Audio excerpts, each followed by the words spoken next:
जो युद्ध चल रहा है इजराइल और अमेरिका और ईरान के बीच में, आप क्यों इजराइल की चमचागिरी में खड़े हो गए, जिसके कारण से हिंदुस्तान को आज गैस का संकट भुगतना पड़ रहा है। पूरा देश लाइन में खड़ा है, गांव लाइन में खड़ा है, शहर लाइन में खड़ा है, एक एक इलाका लाइन में खड़ा है। होटल बंद हो रहे हैं मान्यवर, मोरवी के अंदर गुजरात में टाइल्स की फैक्ट्रियां बंद हो रही है मान्यवर। आपने क्या हालत की है। आप राज्यों के साथ न्याय नहीं करते, आप ग्रामीण व्यवस्था के साथ न्याय नहीं करते। आपने बनारस के अंदर 4200 एकड़ जमीन वहां के किसानों की जबरन कब्जा की। 2013 का जो अधिकरण का नियम है वो नियम आपने लागू नहीं किया। वहां लाठियों से किसानों को पीट के प्रधानमंत्री के संसदीय क्षेत्र में जमीनें कब्जा करने का काम आपने किया। जो पंजाब पूरे देश का पीडीएस सिस्टम चलाता है, 50% भागीदारी पंजाब के किसानों की होती है। आपने पंजाब के रूरल डेवलपमेंट का 8000 करोड़ रुपए मार के बैठे हुए। आप बताइए क्यों आपने पंजाब का हिस्सा नहीं दिया,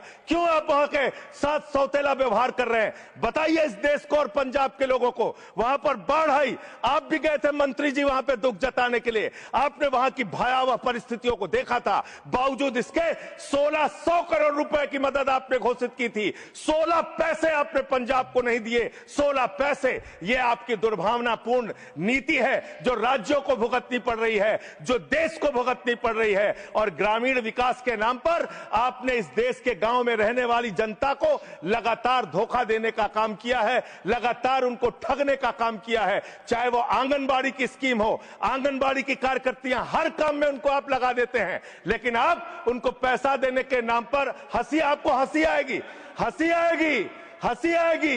आंगनबाड़ी की योजना गांव में ही चलती है, गांव में ही चलती है, हंसी आएगी आपको। मान्यवर, मैं अंत में एक ही बात कहना चाहता हूं। मंत्री जी ने कहा भागिएगा नहीं, मैं बिल्कुल बैठ के आपकी एक एक बात को सुनूंगा। मंत्री जी, ध्यान से सुनूंगा। जितनी बात मैंने कही है उसका पूरा जवाब दीजिएगा, और अगर आप जवाब नहीं दे पाएंगे तो मुझे भी उस वक्त बोलने का अवसर दीजिएगा। आप ही अकेले बोलने का अधिकार रखते हैं, ऐसा नहीं होना चाहिए।